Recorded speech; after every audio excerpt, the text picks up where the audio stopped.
Welcome to those of you that are joining. We're just going to wait a few moments for everyone to get connected.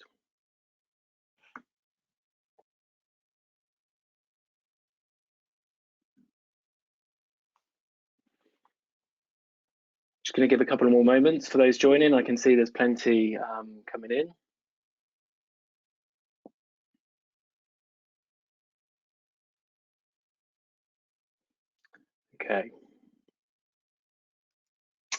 Okay, welcome everyone. I think we'll get started to this joint Applaud and Capita session. We have a packed session ahead as we talk about, are we doing enough to offer better employee experiences? I must say at this moment, just a brief apologies. We've had some technical issues on the webcams this morning, so you're not getting to see our wonderful faces, or maybe not, which might be the case. But please keep this session interactive and ask questions in the chat as we go, rather than saving them to the end. We'll be monitoring that as we go through. I'm pleased to say I'm also joined today by Peter Wallace from Capita and our guest speaker, Lisa Dolan from Teleperformance. And there you go, look, some corporate shots in case you wanted to know what we look like, and all looking very smart there, I'm pleased to say. So let's move on to some introductions before we get the session well underway. My name's Matthew Bennett. I'm Solutions Consultant Director at Applaud. I work with our customers to better understand their requirements, challenges, and tech landscape. This then allows us to ensure our technology can best fit their needs. I've been working in HR and HR technology for over 14 years, and proud to say previous employees have included Liverpool Victoria and Lloyds TSB. But at Applaud, we are completely and unshamelessly focused on our employee experience technology. Ultimately, we want our colleagues to have a seamless, or your colleagues, shall I say, to have a seamless and consumer-like experience when interacting with your HR services throughout the life stage of their career, whether it's from onboarding to offboarding and everything in between. Booking holidays, login time, benefits, career development, transferring roles or relocating. What Applaud does is we look at this from the other direction. It's an experience layer that puts the employee in the forefront of the HR service. By improving the employee layer, we will then enable your HR teams to focus on their core jobs rather than spending time responding to employee requests. Implementing our technology will also mean that we improve the productivity of your individual employees by having that better, more efficient experience and more meaningful interaction with HR. Another important distinction about Applaud is that building in the platform is faster and easier, as there is no coding or requirement for dev resource, meaning business users can initiate change themselves when needed. We were formed in 2008 by our co-founders, Ivan and Duncan. They are still very much hands-on today. And we are a UK business with offices in the UK and India that is 100% solely focused on our employee experience technology, and have customers across the globe ranging from employee counts in the hundreds to the tens of thousands. So a little bit about myself and Applaud. I'll now hand over to Peter for your introduction. Thanks, Matthew, and welcome everyone. As Matthew has said, my name is Peter Wallace. I'm the Managing Director of our digital HR business, which sits within a part of the business in Capita called Modular People Solutions. What you see in front of you is just a wheel of our services and propositions that we offer clients. And I suppose the simple thing to say to it is we actually cover the full employee life cycle, whether that's the brand, the employer brand, the employee wants to convey, which in itself has a connection to employee experience, right through a series of resourcing solutions. And the bottom left, as you can see there, is the digital HR business that I look after. With regard to our interest, we have seen quite a huge shift with regards to the client problems and the challenges, whereas perhaps we would be known, certainly as Capita, as a classical outsourcing business where large-scale transformation of technology as well as services was the norm.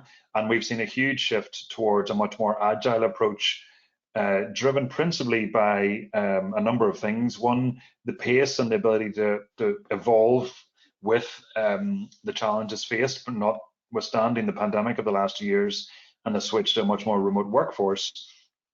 And also the idea of agility, and as Matthew picked up, we as a business are technology agnostic.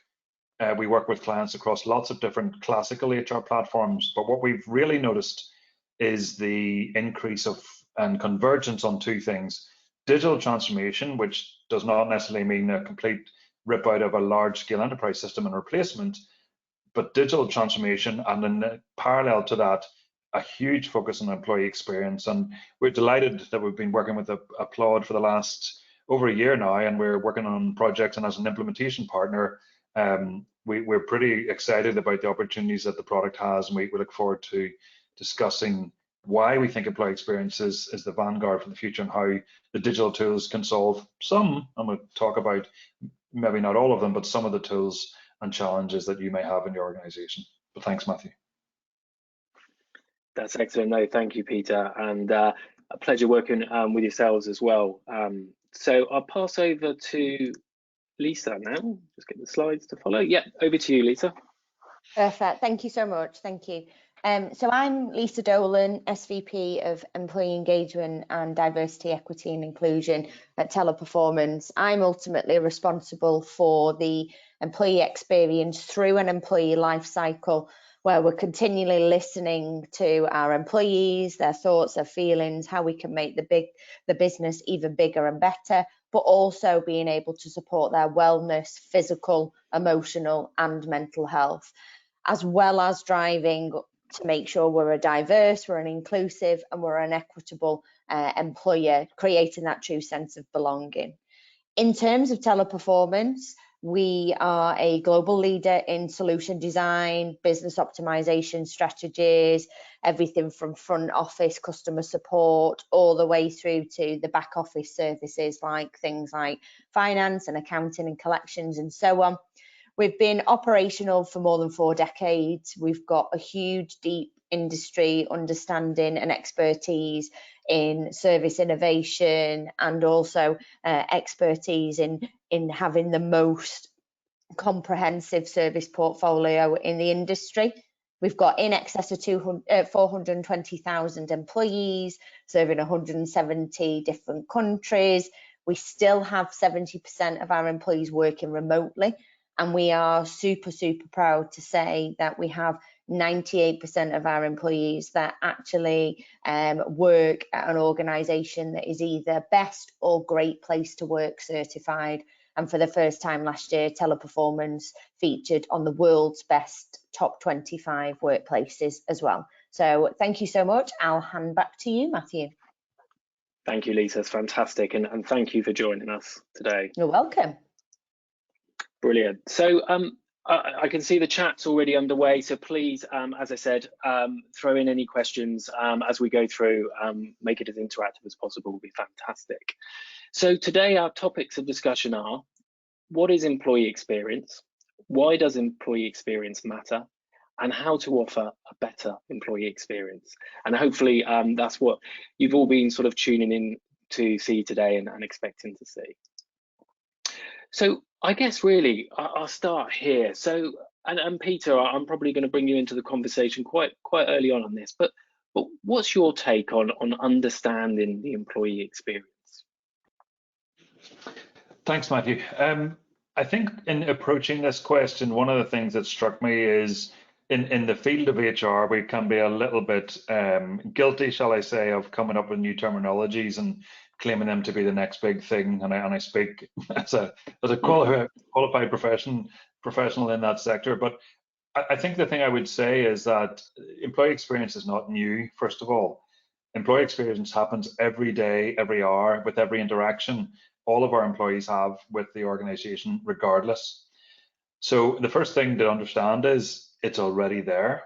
We maybe just focus a little bit on the concentration of it. And that concentration of it, I think, is around, well, how do we manage it to better effect for the organizational outcomes, but in turn to the employees' outcomes? And clearly it has roots in a number of core areas that those within the HR profession will understand and have studied or practiced many times, which is trying to understand organizational culture, which is the first here. The employee experience has to be relevant to the brand of the organization. But I think, as we'll come on to talk about in this session, there is an increasing recognition that under diversity and inclusion agendas, and secondly, under the concept of what's, again, a little bit of a buzzword, but hyper-personalization, the idea that people's expectations through exposure to lots of other things shapes their own expectations, and they bring that into the world of work, and therefore we're dealing with quite complex organizational expectations versus individual expectations. So I think culture's got more complicated, but it's certainly at the heart of experience. I think obviously as we're talking today, what we're seeing is perhaps the technology journey changing. It's always been there, whereas perhaps we might have felt that by replacing perhaps disparate systems and trying to replace it with a singular HR system, a sort of a do-all, fit-together, one-size-fits-all self-service solution. We perhaps thought we solved the technology problem, and the feedback and surveys are certainly indicating that that's perhaps not the case, that there are still frustrations. Large-scale technology implementations certainly take time, they take resource, they take adaptation and adoption by organizations, and I think, again, not to be shameless about it, one of the exciting things we like about the Applaud idea is that you can get the basics in, you can evolve and you can react, and it can be an agile process. Yeah. But technology is increasingly, I think, doing two things. It's delivering a way of the employees to engage with the organization, clearly in the remote context we see today, but also it does something what most organizations I think should focus on, which is if we're able to use technology to get rid of the basic tasks which perhaps we always felt the business partners shouldn't be involved in, but seem to continually get involved in. If we can make the technology do the simple things better, what that does is free up our HR colleagues and our managers to have much more powerful conversations with people in the workplace, and that in itself hugely feeds the employee experience. And finally, physical space. I think we clearly have had, certainly in some sectors, I appreciate we've had sectors that through key workers have had to continue to deliver in a physical space, but certainly for office-based style workers, we've seen a huge shift from the culture being represented in a physical space to the culture being represented in a virtual space. And that's a huge shift, and I think as we come out of the pandemic, we have a lot more to learn about what that means for people how they feel connected to an organization as we start to move into perhaps the hybrid future. So that's my take on what it is and understanding employee experience.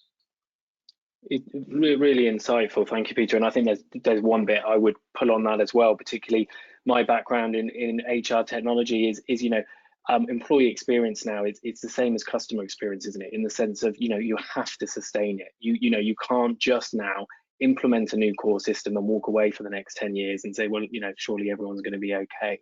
So for me, the technologies that we can offer and what we're passionate about at Applaud is technologies that can innovate, they're agile, they're no code, you can move quickly with them, you can react quickly with them as well, to continuously make sure you're innovating and leading the line when it comes with engaging with your employees. Yeah, couldn't agree more. And I know Lisa will talk about this later, that she's got some great examples, not to set you up too high, Lisa, but there's some fantastic examples of where technology is used for feedback, because the idea of a once a year survey in the consumer grade era is gone, and will give us some great examples, I'm sure, of that, how technology is providing the data that feeds the insight into experience that in itself allows you to evolve it. It's brilliant, thank you. So look, why does employee experience matter, I guess, is the big question here. We all know how the world of work has changed over recent years for the obvious reasons. I don't think we need to go into them today. We've all had enough of that. But there is more, though, to this than just to support remote working. And albeit remote working is important, and again, we will come back to it. But let's firstly break down some of the other reasons why this is important.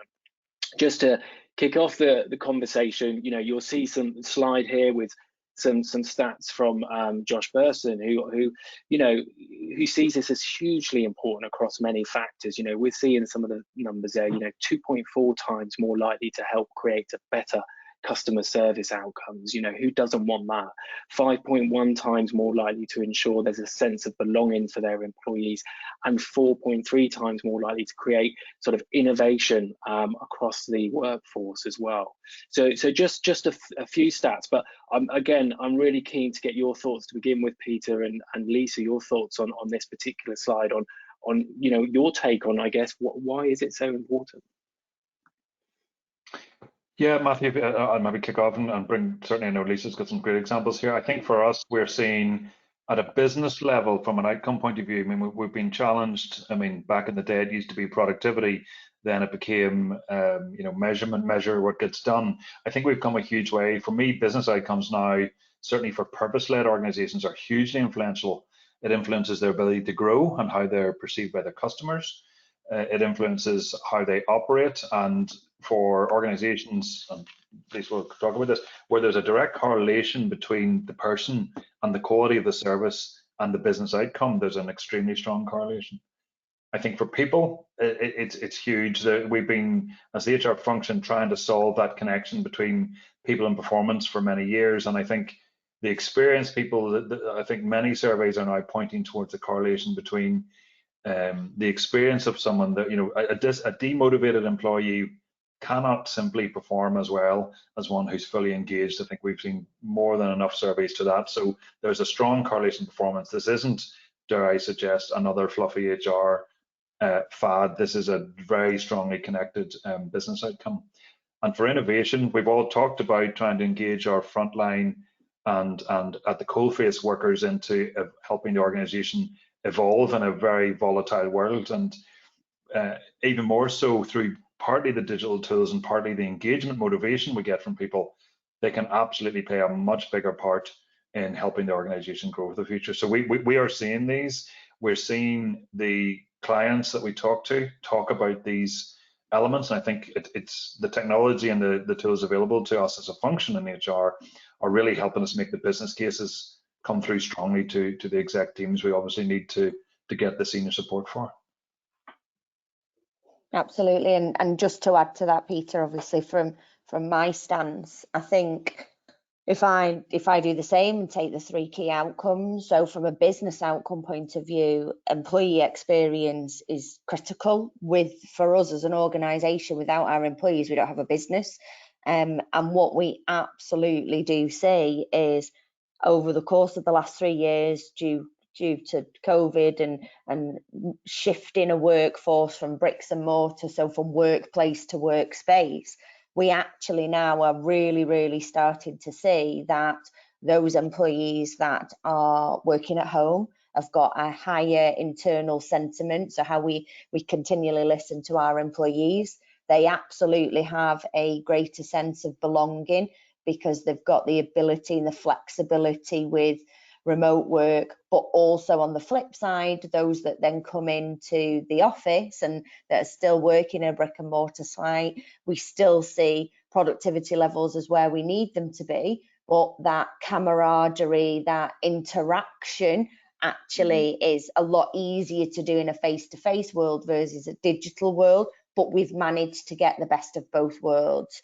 From a people point of view, creating that sense of belonging is critical, because if we are not creating that sense of belonging, that EVP of why somebody should work for one organisation versus another is, if we don't get that right, then their performance isn't where we need it to be. Their sentiment starts to drop in terms of how they feel, which then in turn means the measurement side of things. So things like, for example, being able to get the accreditations like Great Place to Work, World's Best Workplace, doesn't happen because we've got the elements at the start in terms of the continuous listening, but we have to put things in place on the back of that in order for us to be able to get that measurement. And then I think in terms of innovation, so for us at Teleperformance is we have to constantly evolve, we have to constantly disrupt the market, but also disrupt our diverse thought mechanisms. And we have to do that because the candidates every single day that come through our door that work for us are so different. We're now in an age where, for us, 80% of our workforce are under the age of 40, and they want to be communicated with differently. So sending an email isn't the go-to thing anymore. Being able to make sure we're using the right type of platforms is absolutely critical to engaging with those employees. Yeah, I've just seen a question come through, Matthew, if Yes. you don't mind, Yep. maybe just to bring into this. I think it's a really great Yep. question. Thank you, Yep. Moketsi, for the question. It says, based on the notion of working from anywhere, why is physical space still an important element of employee experience? It's a great question, and thank you for that. We inferred, and we'll come on to probably talk about hyper-personalization. The point I would say is employee experience is impacted by the perceptions and needs of the individual. And what we find, I'm sure, in most organizations over the pandemic period is that some individuals work best and their work preferences are for where they have the option to have a physical space and social networks physically, as opposed to perhaps digitally. Others, it's less so. And I think organizations have had to adapt to offering a flexible hybrid approach. So I think physical space has a part to play. I think it complements digital space. And the truth is, people still go out to the pub with their friends, but they're also on Facebook with them. So I think the two things blend. I don't think they're exclusive to each other. And I think it's part of the personalization agenda. Lisa, I don't know if you've thoughts on that question. Yeah, no, I completely, absolutely agree. Employees nowadays want that ability to turn things on and off and be able to interact with their colleagues and their friends and family in various different ways, depending on their mood. And we absolutely see that. And that physical space, we see employees that love working in the office because they love being around people, and they know the minute they leave the office, they detach from work. But then we have the opposite side of it, where people love working from home and actually don't ever want to go back into an office because they've created that structure and that routine and that work-life balance that works for them. So completely agree with everything you said as well, Peter. Yeah. And I think as well, just to add to that, there's the point of the reality which we found, which was not everyone has an adequate physical space to work from home. Well, we had to, but that doesn't mean, take any pick of your hard truths of perhaps some of the cost of living crises in certain countries. There's a reality to organizations having to offer that blend, because the delivery of service and the physical sense of space the person has at home is far more improved in a workspace. Yeah. It's a great question and great answers. Thank you both. So, and probably following on quite nicely, what can we do to offer better employee experiences here? So, well, we can start, I guess, by creating a better digital employee experience. And that is, in my view anyway, and we'll flesh this one out, driven by personalization. For me, personalization is key. This is what, drives us at Applaud as well with what we do with our technology. But, having that place where, those services, those technologies, they come together, but then allowing the user to show, determine how they show up, particularly, is really important. One thing, and again, I know that hyper personalization is very much the buzzword, and maybe rightly so, because now, we're giving workforces the opportunity to personalize, whether it's around the roles, departments, locations they're part of or want to be part of, and then getting that content, getting that knowledge, getting their actions and tasks that they need to complete to them at those crucial points in their sort of journey on whether that's onboarding or whether that's just understanding the organization better is really important. And there's a snippet here from an organization, I won't name them, but they threw it at me, and I just think it was a great one, which was when they were thinking about this, they were saying, if they have a worker in the field and that worker can log in and see a people policy about health and safety for a certain piece of equipment, for example, that they were using or about to operate, because the technology itself understands their persona, understands their role well enough to know this is the piece of equipment you're going to operate, or this is the task you're going to do. So therefore, here's the policy you need to see. At that stage, I guess you are creating that sort of true personalization and hopefully a great digital employee experience. But I'll open it up. They're just my thoughts for the moment. But Peter, what would be your take on this sort of idea of this sort of holistic digital employee experience? Yeah, I'll answer that, and then I'm going to pick up on a question that Dominique has asked. So thank you, Dominique, for the question in the Brilliant. chat, which I think is really relevant to this. The one thing about trying to create a better employee experience, and I'm going to be slightly controversial to you, Matthew, as an organisation with digital tech, and I'm going to refer to a source here. This came up on a podcast by David Green and the HR Analytics Insight podcast, and I thought this was a fantastic piece of information, which I hope, I'm happy to refer to the source here, but share it, which was in a lot of our digital transformation of, and HR is no different to other sectors of or services within a business. How many of us use the phrase user and user acceptance testing, and the phraseology that's built up from systems theory? And on the podcast, they challenged that concept. If we continue to think of our employees as users, which has, you know, a sort of a, well, tough, you have to use the HR service. Here you go, here's a new toy for you to use. If we can shift that thinking to employee, and I'm glad on this slide you've got here, Matthew, that the word doesn't exist. A user isn't there, it's employees, or quite frankly, we call it human resources, so why don't we call them humans? So I think that shift is the first thing is to recognize, as well as the context of the physical space change, the recognition of the expectations is we've got a very savvy group of employees. We've got employees who have access to a lot of consumer grade technology, and they are customers of the function. And if we're to add value, we've got to start treating them as non-users. So that would be my first thought to that. Agreed.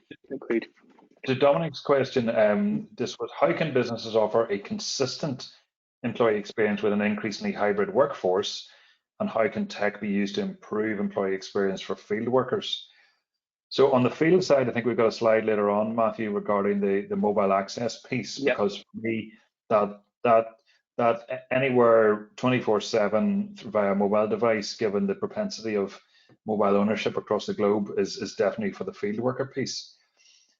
But on the first part of the question, consistency in a hybrid workforce, I think what I would say is, in our experience, and hence why we really, identified with what Applaud are doing, is that quite often some of the systems builds are built from perhaps the HR perspective, whereas if we consider a platform which is offering a platform that allows the organization to overlay its brand, and then secondly allows people to personalize it to their best needs, and that personalization goes from anywhere, from accessibility issues to what widgets you want to show up, what way you want your tasks to be shown. If I think allowing people the flexibility within a core branded platform to use the technology and organize the information, which is principally what we're talking about, is the management of information.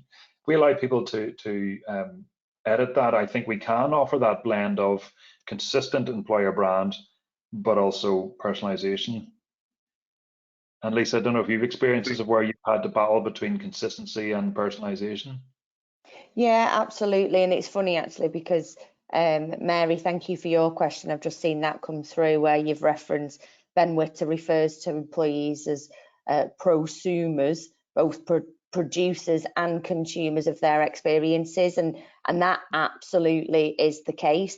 We at Teleperformance are absolutely driven by our employees, our people, as we call them, because they are people. Everybody's unique. They're all their authentic selves. We're driven by those people because they tell us what they want, they like, they dislike, and that isn't an annual thing that's done through a survey like you referenced before, Peter. It absolutely has to be continuous listening to staff and juggling that balance between the digital world and then where those human interactions still need to happen. Obviously, albeit at present for us, it's in that digital world because it's virtual. We absolutely have seen the same challenges and will continue to see those challenges. But it's about making sure for us as a global organisation across hundreds of countries is that we have consistencies, we have mechanisms and approaches in place to be able to continually listen to our staff, implement programs, activities based on the feedback they've given us that are related to your experience from a physical, emotional and mental health point of view. And then for us, employee happiness then kicks in with a number of digital channels, but also that's then the measurement of what we're doing. So we absolutely have been exactly the same. That balance is super tricky, and it's better in some countries than others, but we use that best practice in order to improve upon those elements. And what about the technical side of this as well? So and I can see them coming through the questions now. The question from David, can be difficult using the word employee when they are legally not. So any thoughts on other words? Worker there perhaps not much good either, being pointed out. But obviously we have to bear in mind some organisations might have to make that difference between an employee and a non-employee as such. It's a super question, David, and having taught on some HR courses in the past, I remember the whole segment of trying to define and how it was changing the world of work into a much more flexible workforce, if you want to call that. So I don't think we could spend many a webinar trying to solve that problem. I think for me, my response is, okay, we might call it something else experience, human capital experience, to make sure that we are getting everybody in terms of definitions. What I think is that perhaps the concepts in the past would have been that agency workers or contractors or some likes typically often had quite a different experience to employees in terms of how they accessed HR. It might have been a separate team altogether, it might have been a procurement team, and therefore they felt a little bit disjoined. Whereas actually, I think today the digital employee experience layers really truly offer the ability for everyone to have a consistent experience regardless of the employment type. Excellent, thank you. I'll just move us on. Great questions, keep them coming. So, okay, so despite the known benefits, so it follows on nicely again of personalizing the employee experience, so few do it. As you can see from the stats here, from one of the recent questions from our digital trends report that we did here at Applaud, that we'll be referring to throughout today's conversation, and I'll mention again at the end. So Lisa, maybe if I start with yourself, how can hyper-personalization benefit a business? And I think you've answered some of this as well, but also just following on to that true effect it has on the employee. Yeah, so for us, from a hyper-personalization point of view, and I'll come back to the statement I made moments ago, is everybody, so every person that works for our organisation is an individual, and whether they identify as she, her, he, him, they, them, whatever walk of background that an individual comes, is they are their own person. So making sure, for example, that we can use preferred names for individuals. Somebody may be called Robert, but they want to be called Bob. That all requires technology in order to make sure that personalization is there.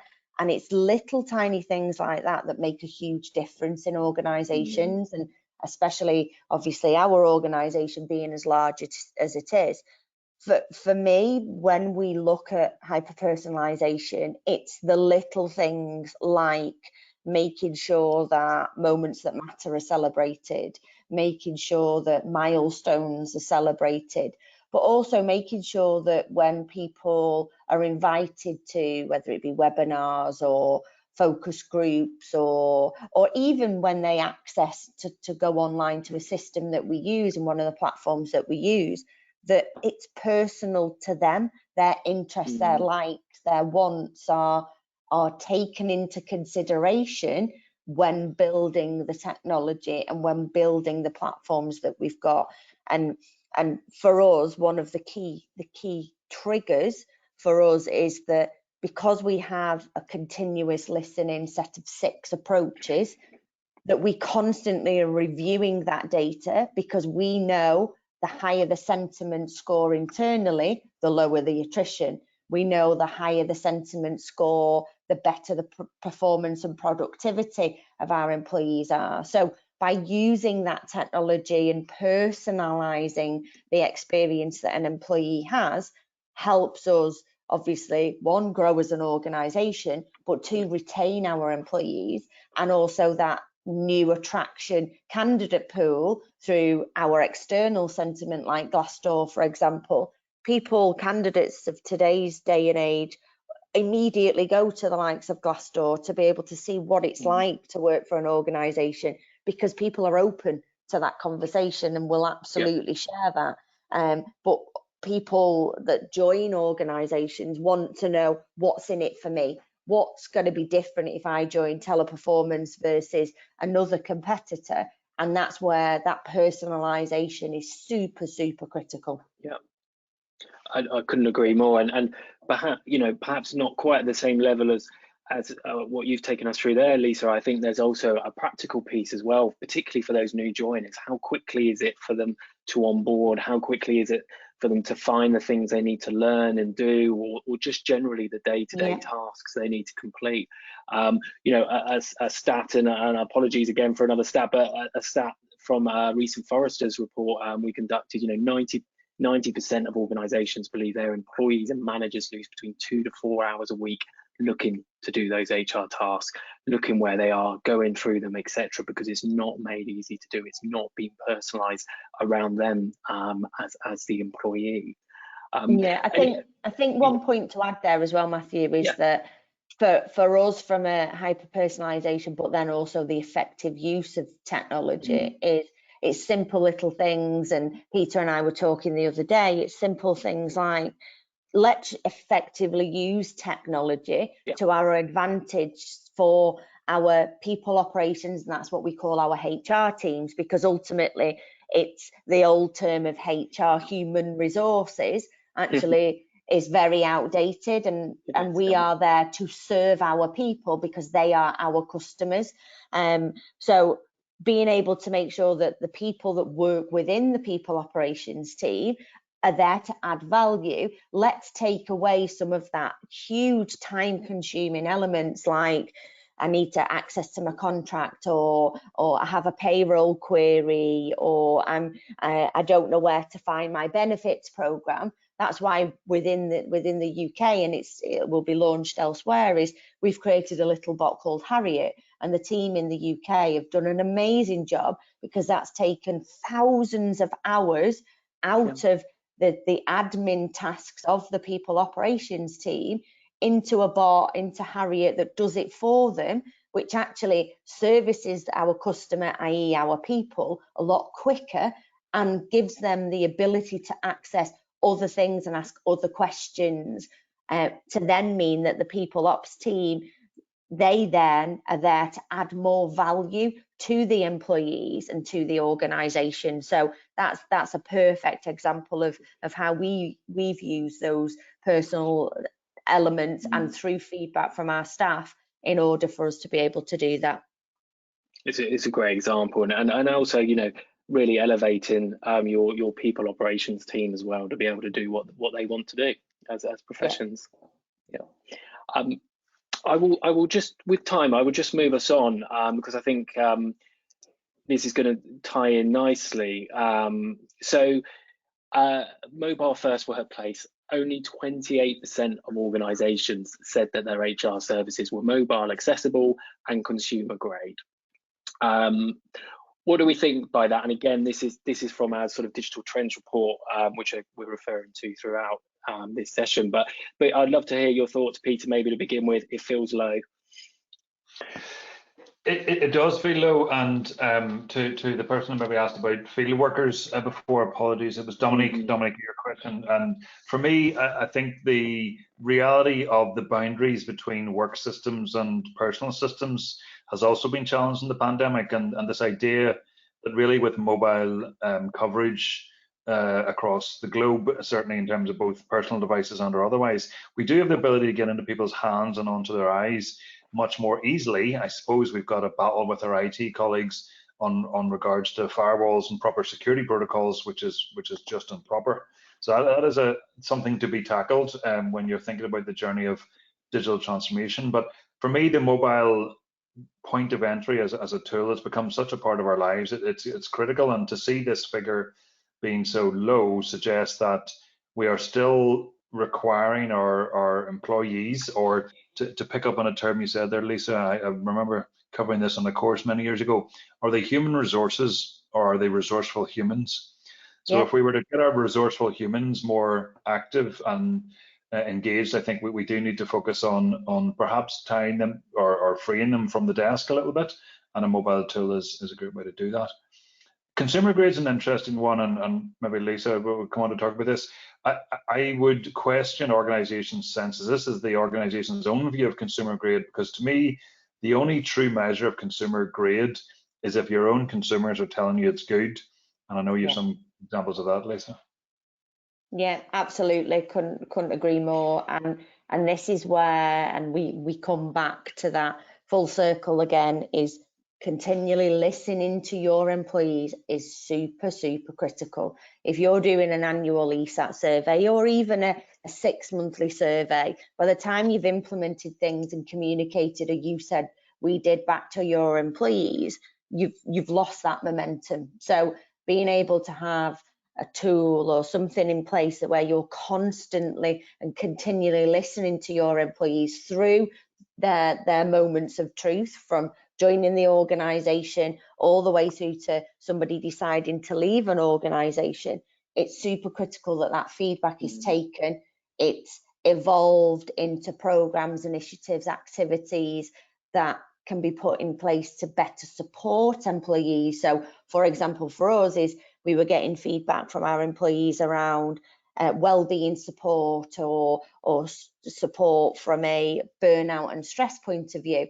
If we would have done that just once a year in an annual ESAT survey, by the time we'd got things in place, we'd have been going full circle again. Whereas being able to get that feedback in the moment allowed us to change our central repository, our workspace, the self-care toolkits that we have, as well as investing in specific mental health and employee well-being training in order to be able to support our people. So that is super critical, critical.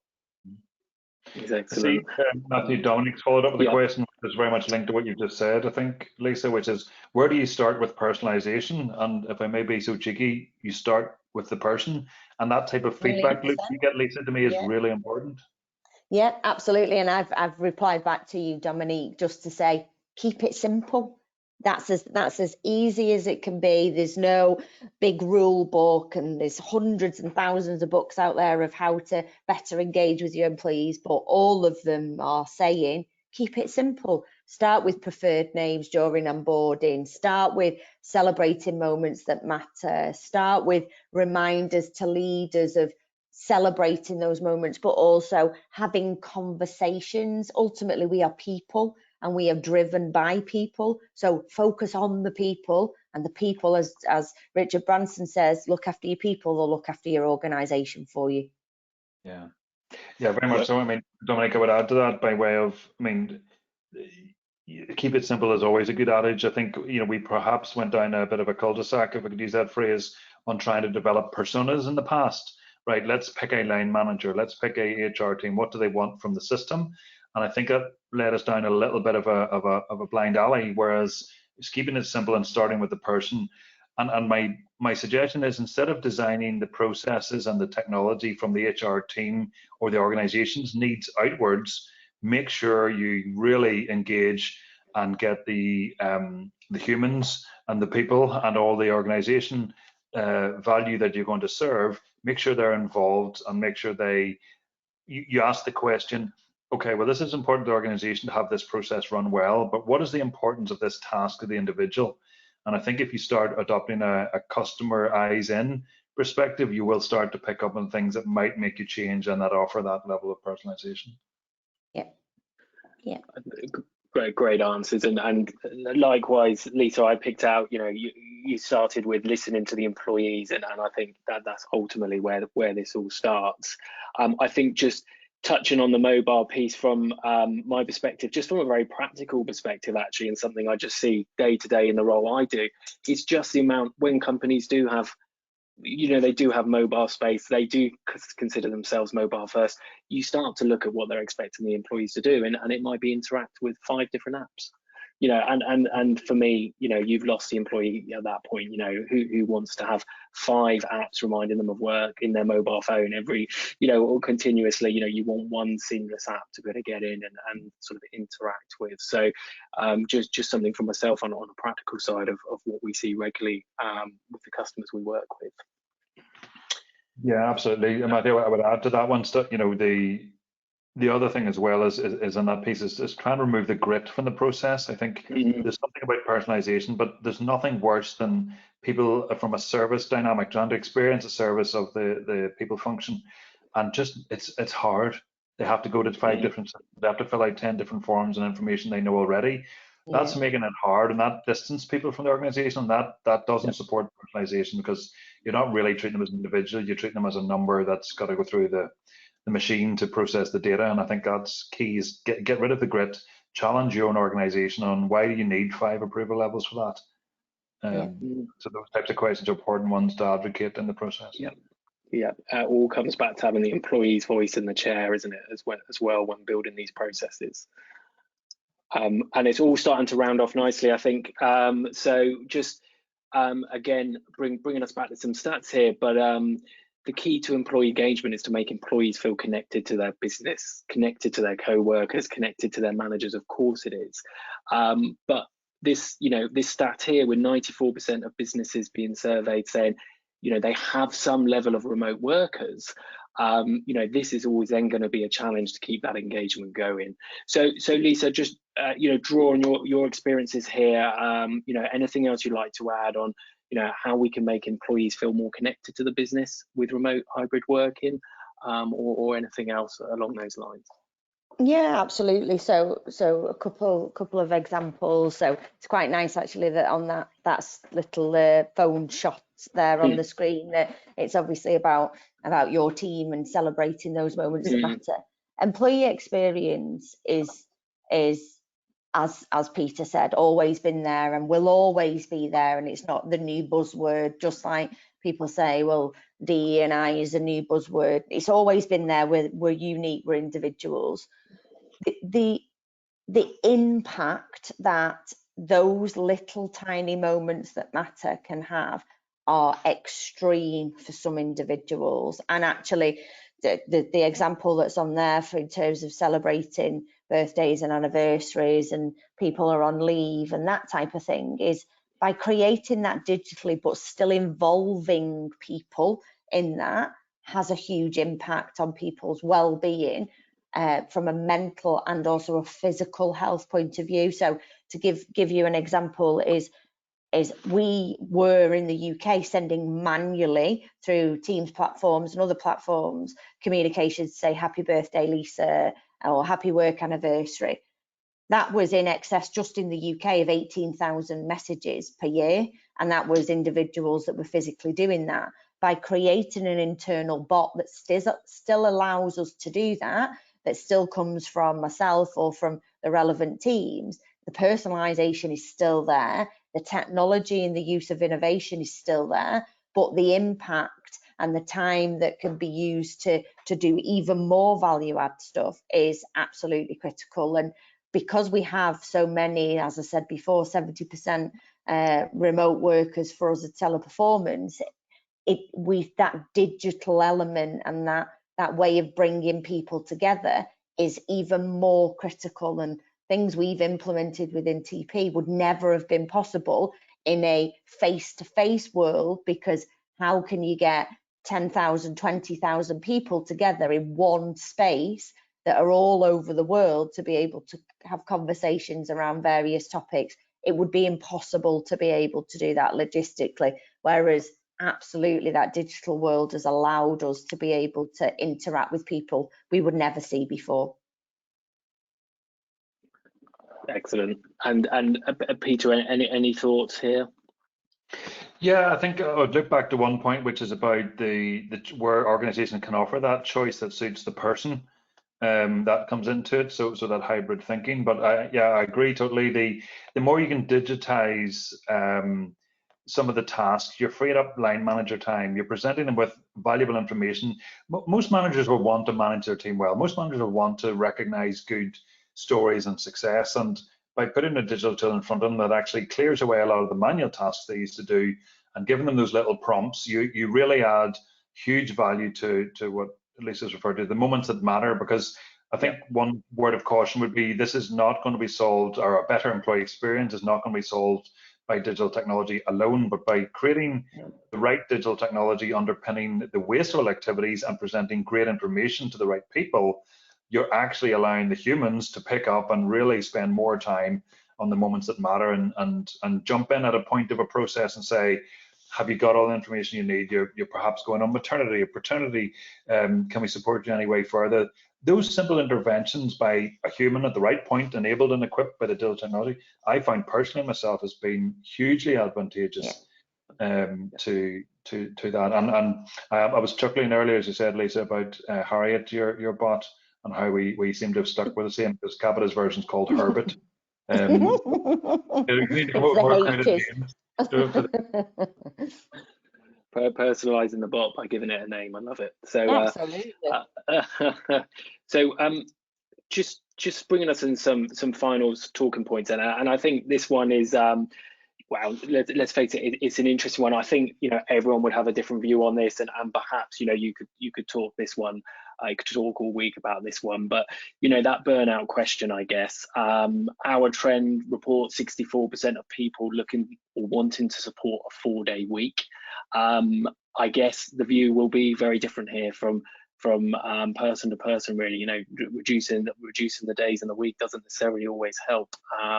So open it up. Lisa, any thoughts on preventing employee burnout, and anything that's working well for yourselves? Yeah, so I think the key element is education. First and foremost is raising awareness and education as to what burnout is, because burnout to me could mean something very different to yourself, Matthew, and the same for yourself, Peter.